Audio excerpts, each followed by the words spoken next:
Mr. Chairman. Morning. Morning, Mr. Secretary. Good to see you.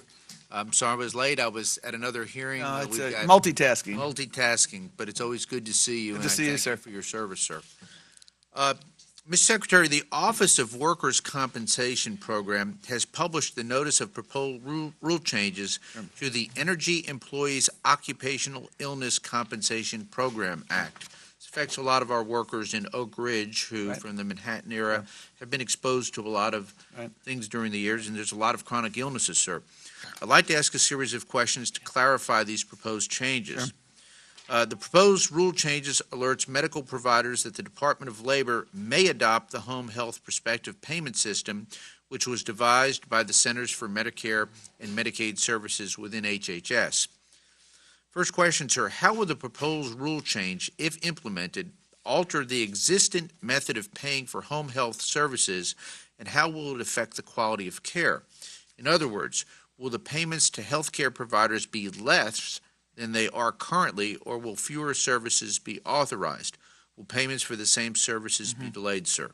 Right now, we're in the middle of the rulemaking process on that precise rule, sir, and one of the we've received a number of comments on that, including issues relating to your questions. And so at the moment, we're reviewing that because it's a very important question, and we've gotten a lot of feedback from a number of key stakeholders. And so I don't have an answer to that right now because we're reviewing the feedback to figure out how we put the final rule in place. But our overall goal in this is to build a fair system that helps the workers who have suffered and improves the adjudication process to make it, again, fairer and more efficient. Would you agree with me, Mr. Secretary, that if you altered it in the way that I alluded to in the first question, that it would be a disincentive for providers to participate in the health care and management of sick workers, many of whom have several chronic medical problems? Sure.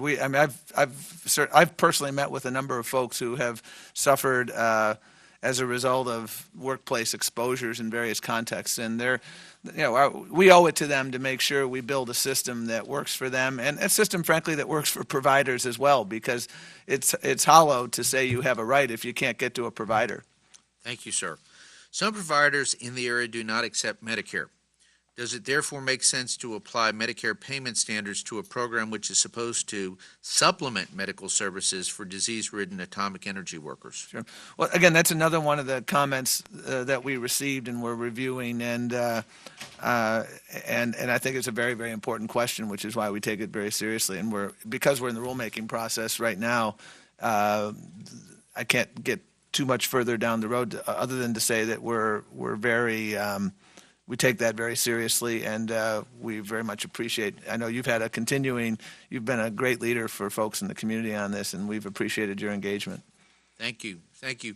If I may, Mr. Secretary, what input, if any, did the Department of Labor receive from local doctors, for example, in the East Tennessee area, if you know, or from home health agencies in formulating any of the proposed rules relating to medical services? Does the Department of Labor know if such providers would be willing to agree to provide services under the Home Health Prospective Payment System, sir? Well, I don't know.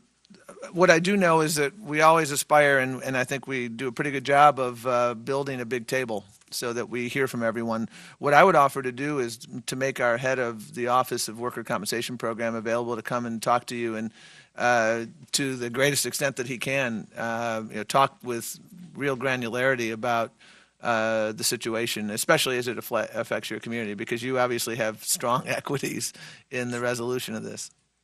Thank you, and I'm cognizant of the fact that you're in the rulemaking process, but are there any provisions in the proposed rule changes which would limit physician choices by beneficiaries? Section 30.405B appears to do that. This is concerning because some of the beneficiaries have multiple health conditions which require treatment from multiple specialists, sir.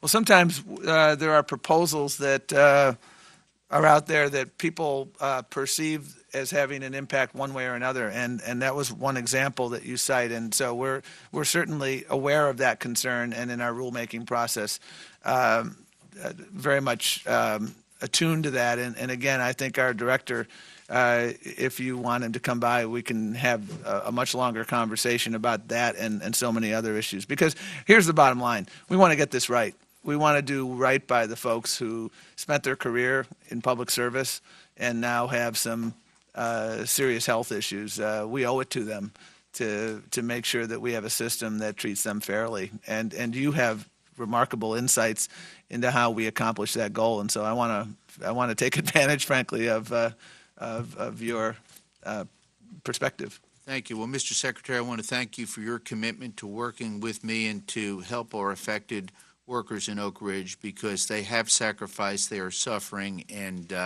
with that, I thank you. Mr. Chairman, I yield back, sir. Thank you very much.